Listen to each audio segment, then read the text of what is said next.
세상에서 하나님이 가장 존귀하게 여기는 조직이 두 개가 있습니다. 성도님들 혹시 아십니까? 아마 이렇게 게스를 해보시면 좋겠는데요. 하나는 교회입니다. 왜냐하면 교회는 그리스도의 신부라고 이야기를 했고요. 그러면 교회의 신랑은 예수님이십니다. 교회의 머릿돌은 우리 주님이시고 교회의 참 주인은 사실은 우리가 아니라 하나님이시고 예수 그리스도이십니다. 그래서 주님의 신부로서 우리가 이 땅에서 여러 모양으로 살아가지만 결국은 하나님이 예수님을 통해서 교회의 거룩성을 유지해 가시거든요. 그런데 교회를 보시면 어떠세요? 문제가 있습니다. 교회만큼 문제가 많은 조직이 없습니다. 그럼에도 불구하고 교회가 존속할 수 있는 이유는 하나님께서 예수 그리스도를 머릿돌 삼아 주셨기 때문에 그런 것이죠. 가정은 어떤가요? 또 하나의 조직이 있다면 가정인데 관원상제 네 가지 의식 중에서 하나님이 직접 집례를 했던 것이 바로 가정이거든요. 아담과 하와를 불러서 예식의 주례사를 하셨는데 부모를 떠나서 남자가 부모를 떠나 아내와 한 몸을 이뤄야 될 것이니라. 그리고 가정의 탄생을 알리셨거든요. 그래서 이 땅에서 하나님께서 기뻐하실 조직은 교회와 그리고 가정이고, 교회가 행복해야 가정이 행복하고, 교회가 힘들면 가정도 힘들 수밖에 없습니다. 여러분, 그런데 문제는 뭐예요? 우리 성도님들의 가정을 한번 살펴보십시오. 가정 가운데 항상 웃었으면 좋겠는데 웃는 날이 많을 수도 있겠지만 우는 날도 있습니다. 그러니까 우는 날이 없었으면 좋겠는데 웃는 날만 있는 건 또 아니더란 말이죠. 우리 성도님들의 가정이 늘 행복합니까? 교회도 그렇거든요. 마귀의 시험이 있고 때로는 여러 가지 죄악된 결과로 인해서 신음을 할 수밖에 없는 가정, 교회일 수밖에 없거든요. 그거를 지금 요한복음 2장은 가나의 혼인잔치를 통해서 우리들의 삶이 이렇다는 것을 보여주고 있습니다. 여러분, 우리가 잘하고 싶고 우리 가정이 행복하고 싶고 우리 교회가 늘 행복했으면 좋겠지만 세상의 제약이 틈타 마귀의 유혹을 틈타 들어오면 어쩔 수 없이 아픔을 고백할 수밖에 없는 것이 교회고 가정입니다. 여러분, 예수님이 그런 가나의 혼인잔치에 들어가셨는데 포도주가 없다고 이야기를 하시거든요. 포도주는 사사기에 보시면 기쁨을 상징을 합니다.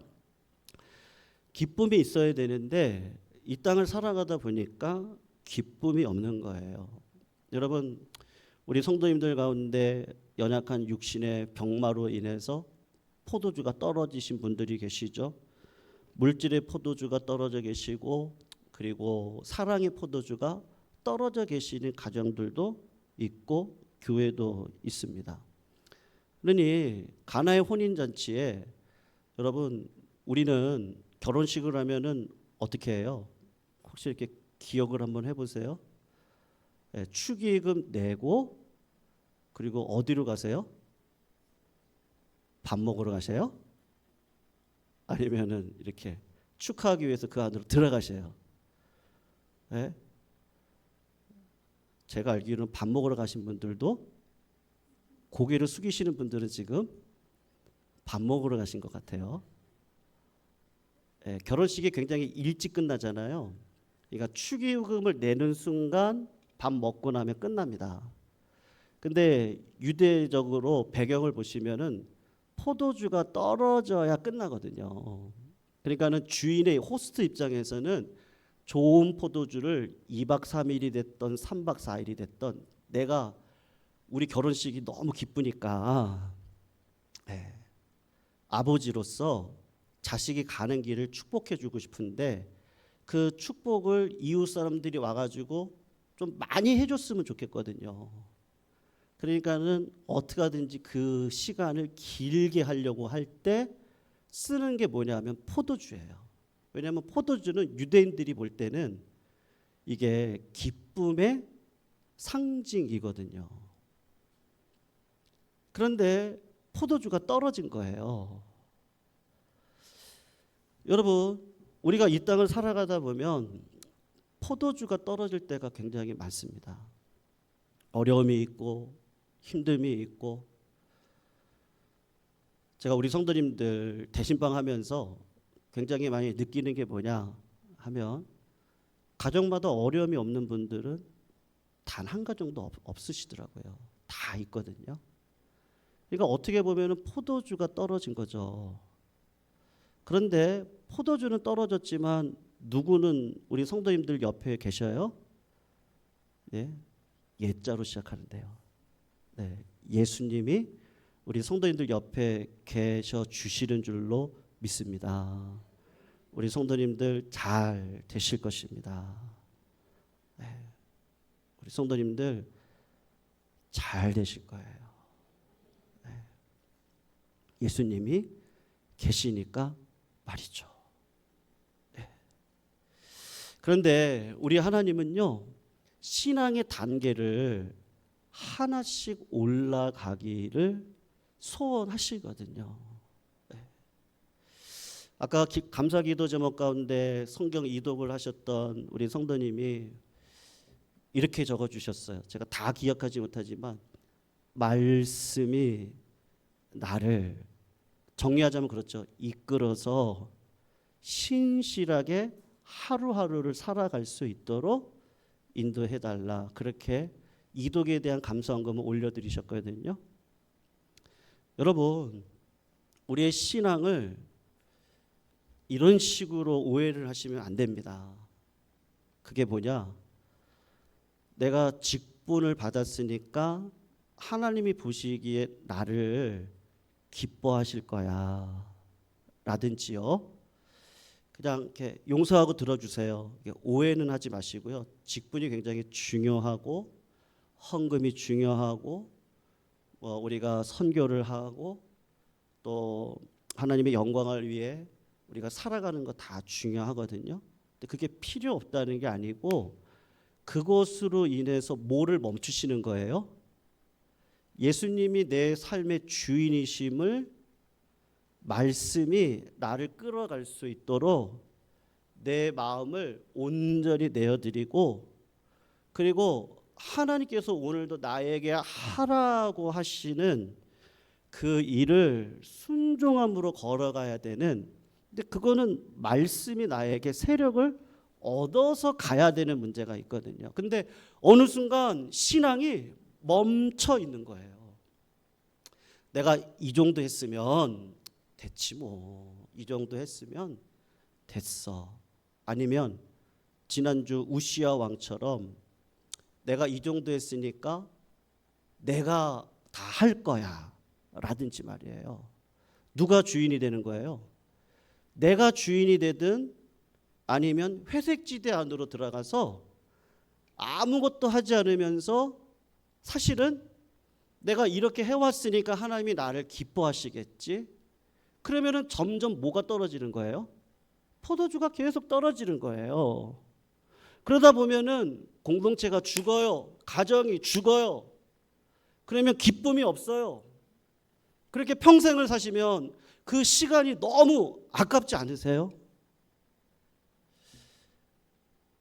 예수님이 가나의 혼인잔치에 오셨는데 포도주가 떨어졌거든요. 아마 많은 성경학자들이 그렇게 얘기를 합니다. 아마 예수님의 어머니가 주방장을 맡으셨던 것 같아요. 그러니까 연회장, 손님을 관리하는 분은 누가 있었고, 예수님의 어머니가 그런 일을 하셨던 것 같아요. 그러니까 어머니가 당당하게 얘기를 하는 거예요. 아들아, 네가 좀 도와줘야 되겠다, 이렇게 얘기를 하는 거예요. 그런데 예수님이 대답은 그거거든요. 꼭 시험이 있어요.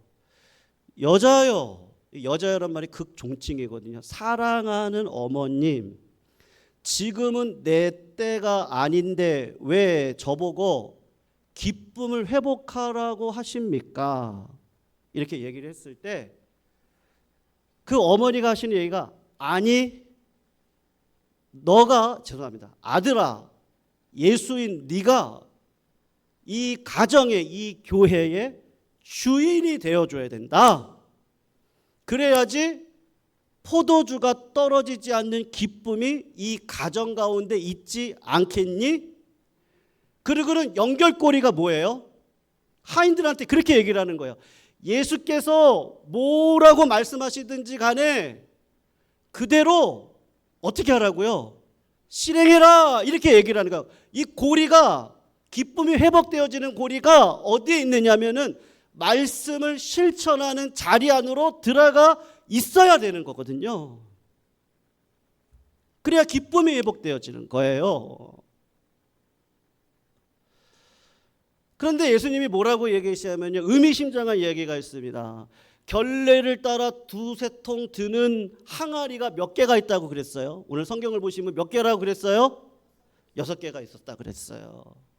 근데 하인들은 무조건 순종했어요. 물을 떠다가 나누어 주었더니 오병이어의 기적과 같이 포도주로 바뀌는 놀라운 역사가 일어나는 거예요. 기쁨이 회복되어지는데 그 기쁨이 회복되어지는 그 연결고리가 뭐냐면 하인들이 예수님이 무슨 말씀을 하시든지 그대로 실행을 했기 때문에. 그런데 결례를 따라 6통 드는 돌, 여러분 6이 완성수예요? 아니면 7이 완성수예요?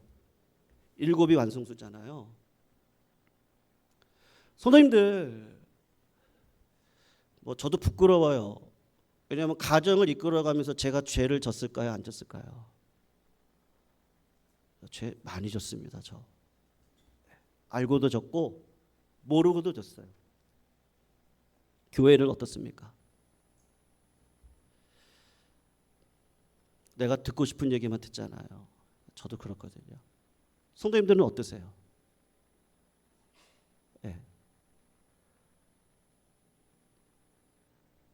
저한테 어떤 성도님들 그냥 용서하시고 들어주세요.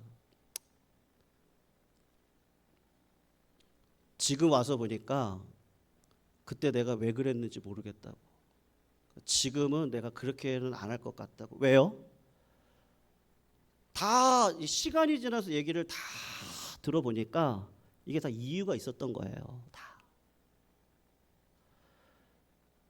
그러니까 공동체도 이게 기쁨이 떨어지고 죄가 들어오면요, 이게 시간이 필요하더라고요. 나도 모르고 죄를 지고 또 때로는 그게 맞다고 생각하고 죄를 지는 경우가 있거든요. 그러면 교회도 기쁨이 없고 가정도 기쁨이 없단 말이죠. 이게 우리 현실입니다. 그러니까 예수님이 6통 드는 돌, 이게 뭐냐면요, 이거예요. 민수기 16장에 보면은 이스라엘 백성들이 출애굽을 했다가요, 죄송합니다, 출애굽이 아니고요, 바벨론으로 끌려갔다가 이제 나라가 해방이 됐다는 얘기를 듣고 다시 돌아왔거든요. 근데 돌아올 때 어떤 사람들이 돌아오냐 하면요, 외국에서 잘 살고 있는 사람들은 굳이 한국에 들어올 생각을 안 합니다. 그러니까 이국 땅에서 고생을 하시는 분들이 한국으로, 그러니까 고국 땅으로 들어오려고 하죠. 왜냐하면 고국 땅에 들어오면 누가 있어요? 친척도 있고요. 그러니까 비빌 언덕이 좀 있잖아요. 언어도 되고 모든 것들이 다 된단 말이죠. 근데 그런 사람들이 대부분 다 어떤 삶을 살았느냐면요, 우상을 섬기는 일에 그냥 창녀, 일부러 유대인들을 갖다가 쓰는 거예요. 유대 여자들을. 그리고 남창들도 있었거든요. 유대 남자들을 이방인이니까 끌어다가 우상 숭배하는 자리에다가 넣는 거예요. 그런데 이런 사람들이 고국으로 돌아왔어요. 가정을 이제 일구고 살아야 되는데 알잖아요. 내가 어떤 여자인 줄 알겠고 내가 어떤 남자인지 알겠는데 만났는데 이 죄 문제가 있잖아요. 이 죄 문제. 어떤 죄를 졌는지 다 알겠어요. 이 죄 문제 말이에요. 그래서 유대 지도자들이 생각한 게 뭐냐면은 민수기 16장의 암소를 영 밖으로, 영문 밖으로 데리고 가서 불태워가지고 완전 잿더미로 만듭니다. 그리고 그 재를 가지고 와가지고요, 이스라엘 백성들, 죄악 가운데 있는 백성들한테 그걸 다 이렇게 줘요. 그러면은 그 백성들이 민수기에 있는 규례대로 물에다가 이 물 항아리, 돌 항아리에다가 그 재를 다 넣고 자식들을 불러다 놓고, 우리가 이런 죄가 있는데 이 죄를 구약의 율법대로 먹고 나면 깨끗해진다. 예, 깨끗해지는 거예요. 그리고 손발을 씻으면 깨끗해지는 거야. 하나님이 용서해 주시는 거야. 그러니까 용서함을 받고 이제 우리가 새롭게 살아가자. 그러니까 소망을 선포하는 거예요.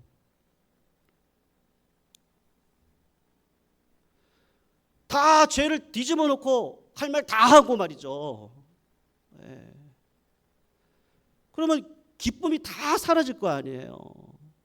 너도 죄인 나도 죄인 뭐 이러고 막 서로 판단하기 시작하면은 그 가정이 어떻게 되겠어요? 소망 없을 거 아닙니까? 그러니까는 현실적인 문제를 가지고 어떻게 가정과 공동체를 새롭게 할까?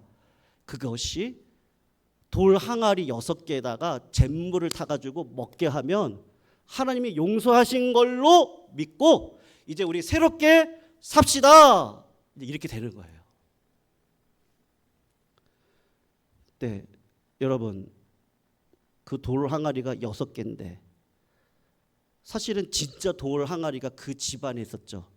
그게 7번째 돌 항아리였던 누구시겠어요? 예수님이시죠. 예수님이 스스로 몸을 치시잖아요. 십자가에 치시죠. 그리고 예수님이 그 암소가 되시죠. 피를 흘리시죠. 예수님이 죽음의 강을 건너고 3일 동안 무덤 안으로 들어가 계시죠. 잿더미가 되는 거죠. 그 잿더미를 먹고, 그리고 내 삶의 주인은 하나님이시니까 주님의 뜻대로 순종하는 자들을 통해서 아버지 하나님께서 회복시키시고 앞길을 인도해 가시는 거란 말이에요. 여러분, 예수님이 그런 말씀하셨잖아요. 나를 따르려거든, 선생님 다 아시죠? 자기를 어떻게 하라 그러죠? 부인하고, 그 다음에 누구의 십자가를 지라고 그래요? 누구 십자가요? 자기 십자가를 지고 따를 것에 대한 이야기를 하고 있거든요. 여러분, 우리의 신앙이 말이에요, 너무 신비적이에요. 우리의 신앙이, 죄송합니다. 그냥 용서하시고 들어주세요. 우리의 신앙이 너무 개념적입니다.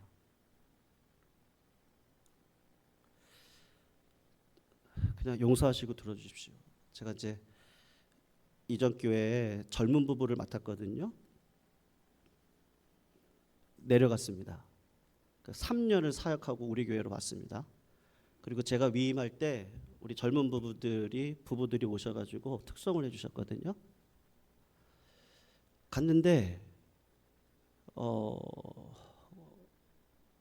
공동체가 이렇게 새롭게 좀 변혁이 돼야 되는 시기였습니다. 근데 이제 뭐 서로 간에 약간 오해도 있었고, 그리고 가장 큰 문제는 뭐냐면은 젊은 부부들이 말씀의 공급을 못 받는 현실이었어요. 네. 그냥 그러려니 하고, 물론 그전 교육자님들이 굉장히 지혜를 가지고 해 오셨고 잘해 오셨어요. 네. 근데 결국은 어디에서 부딪히냐면, 같이 예배를 드리고 말씀의 은혜를 나누고, 그다음에 공동의 어떤 기도를 같이 나누고 응답도 같이 받고, 그리고 같이 가야 되잖아요. 근데 애들이 어리다 보니까 이 애들을 데리고 예배를 드리는 게 어렵단 말이에요. 어려웠어요. 굉장히 어려웠어요. 이건 예배도 아니고 뭐 아무것도 아니에요. 아무것도 아니에요. 이렇게 가다가는 그냥 모양만 우리가 예배 드렸다지 진짜로 하나님을 만날 수 있는 시간이 될 수가 없었어요.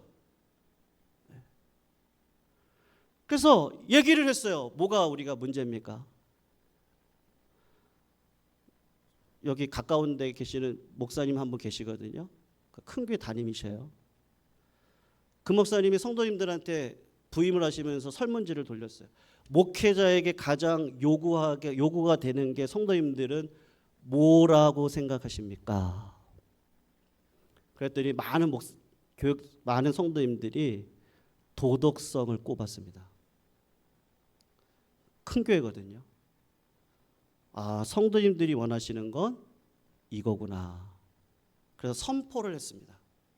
제가 이 교회에서 사역을 하는 동안에는 제 개인적으로 차나 개인적으로 집이나 개인적으로 어떤 것을 갖지 않겠습니다.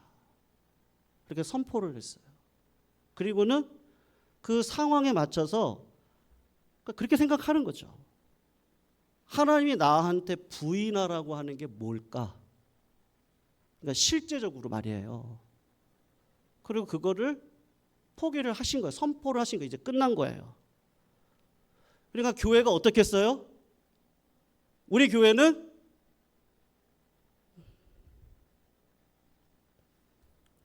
욕심을 안 부리시겠다니까. 됐구나.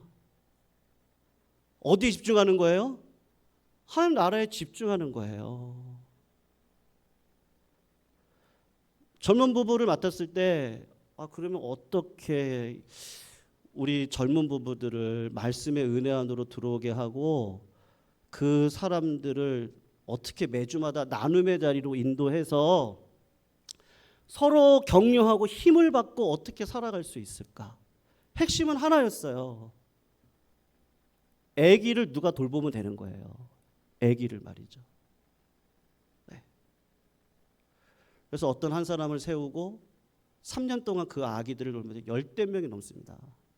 여러분 3년 동안 하루에 3시간씩을 주일날 와가지고 섬겼다고 생각을 해보세요.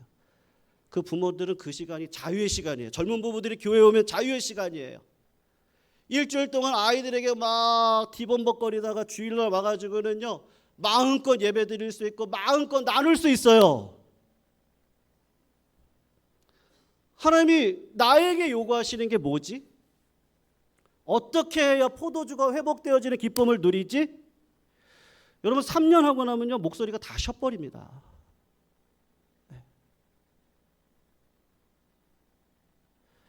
그러니까 예수님이 이 안에 들어오셔가지고 무슨 말씀을 하시든지 그대로 해라 라고 했을 때 그렇지. 바리새인들은 그거잖아요. 내가 이렇게 순종해가지고 이렇게 복 받았잖아요. 하나님 내가 이렇게 세웠잖아요. 내가 하나님 이렇게 많이 하잖아요. 근데 누구 자랑하고 있는 거예요? 나 자랑하고 있는 거죠. 말씀이 나를 끌어갈 수 있도록 우리의 신자된 삶을 신실하게 하루하루를 살아가야 돼. 그러니까 하다 보면 고민되는 일들이 많거든요. 왜냐하면 내가 사랑이 없는 것 같고 내가 욕심을 부리는 것 같고 내가 막 그 세상적인 것 같거든요.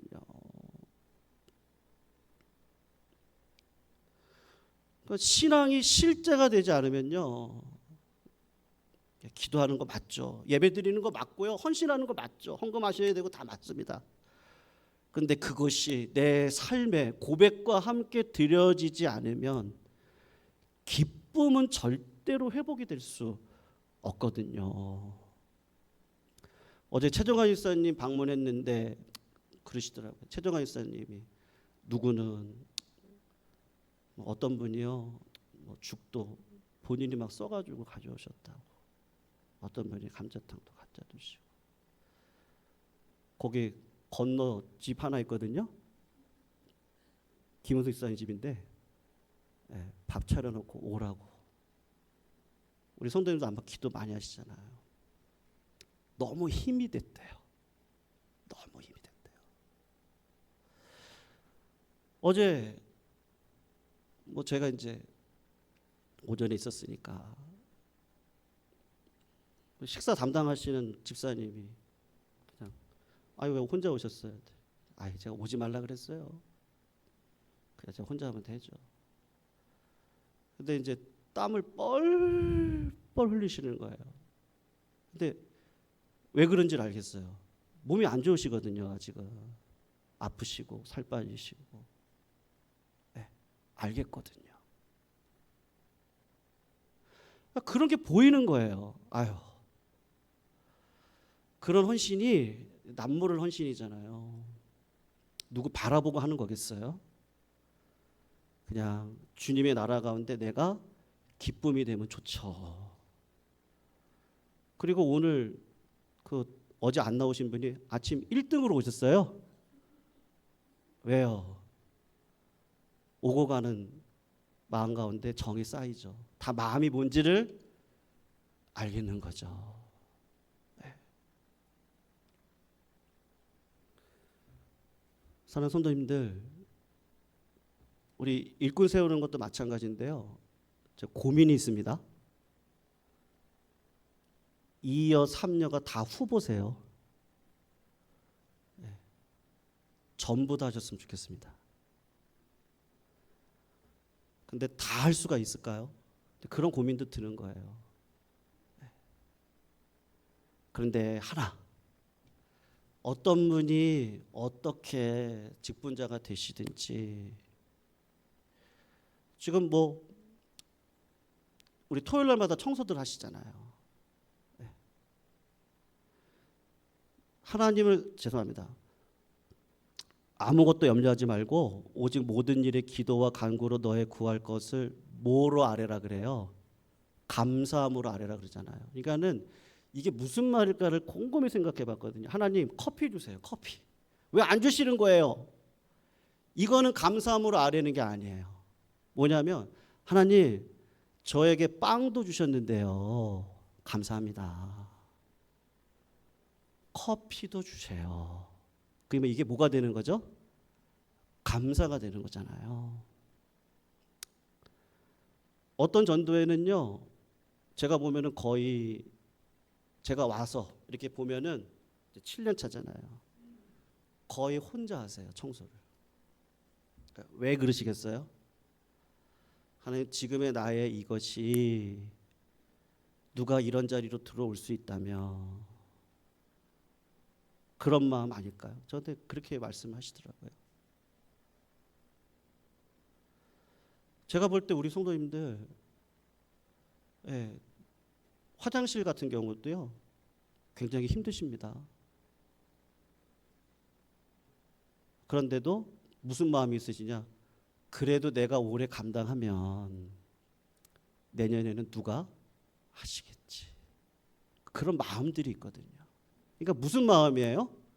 감사의 마음이죠. 아유 이거를 뭐 내가 맨날 해야 되고 맨날 뭐 나만 해야 되고 이러면 문제가 될 텐데 그게 아니고 하나님 많은 분들을 주셨는데 내가 이런 일을 함으로 인해서 다음 세대들이 또 이거를 감당할 수 있도록 해주세요. 그러니까 뭐 여러분들 일꾼이 뭐예요? 그런 마음을 가지고 기쁨을 회복하는 포도주가 돼야 되지 않겠습니까? 아멘. 여러분 우리나라 소주가 유명한 소주 있대요. 뭔지 아세요? 처음처럼 있대요. 제가 오늘 설교 제목 뭐라고 했는지 주보에 한번 보시겠어요? 예수님의 이렇게 쓰고 싶었어요. 사실은요. 소주. 그 다음에 나중처럼. 근데 제가 그렇게 하면 경거망동할 것 같아서 예수님의 포도주 나중처럼. 여러분 어려움이 없는 교회가 어디 있어요? 환난과 공고가 없는 가정이 어디 있어요? 처음보다 나중에 행복했으면 좋겠습니다. 성도님들 지금은 어렵지만 잘 되실 줄로 믿습니다. 우리 교회 하나님이 위대하게 쓰실 줄로 믿습니다. 성도님들의 가정을 하나님이 위대하게 써 주실 줄로 믿습니다. 그런데 가만히 계시지 마시고 우리 성도님들의 그 착한 마음들이 있으시잖아요. 저는 우리 교회 성도님들이 너무 자랑스럽거든요. 그런 마음들이 다 있으세요. 다 있으세요. 그리고 묵묵히 굉장히 오랜 시간을 우리 성도님들이 지켜오신 거 알아요. 하지만 이것도 맞아야 되잖아요. 그죠? 이것도 맞아야 되고 활을 불을 떼어도 같이 가야 되니까. 제가 그런 마음을 가지고 있다는 것 기억해 주시고, 제가 오늘은 성도님들 감사하다는 말씀 드리고 싶어요. 성도님들 자리를 지키시고 바람이 부나 눈이 오나 하나님이 함께해 주실 것이고 또 이끌어 주실 줄로 믿습니다. 그러나 우리가 할 건 해야 되잖아요. 내 힘으로 안 되니까 말씀의 세력이 나를 끌어갈 수 있도록. 여러분 이렇게 보면 알잖아요. 아, 지금 저 자리에 뭐가 필요하고. 죄송합니다. 우리 주일학교도 한번 얘기하려고 그랬는데 젊은 부부들이요, 선생님들처럼 선생님이 돼가지고요, 얼마나 많이 같이 애를 써주시는지도 모르거든요. 그걸 보면요, 잠깐 쓱 지나가지만 힘이 나요. 제가요. 아, 좋다. 기쁨이잖아요. 젊은이들이 그렇게 하면 우리 어르신들 어떠세요? 아, 좋다. 어른들이 한량없는 사랑을 계속 베풀어 주시면 어떠세요? 아, 좋다. 그게 기쁨 아니겠습니까? 우리의 신앙이 관념적이거나 과거적이거나 개념적이지 말고 미래적이고 실제적이고 실천적으로 걸어갈 수 있는 우리 성도님들이 다 되시기를 축원합니다. 우리 같이 두 곡 같이 한번 찬양하실게요.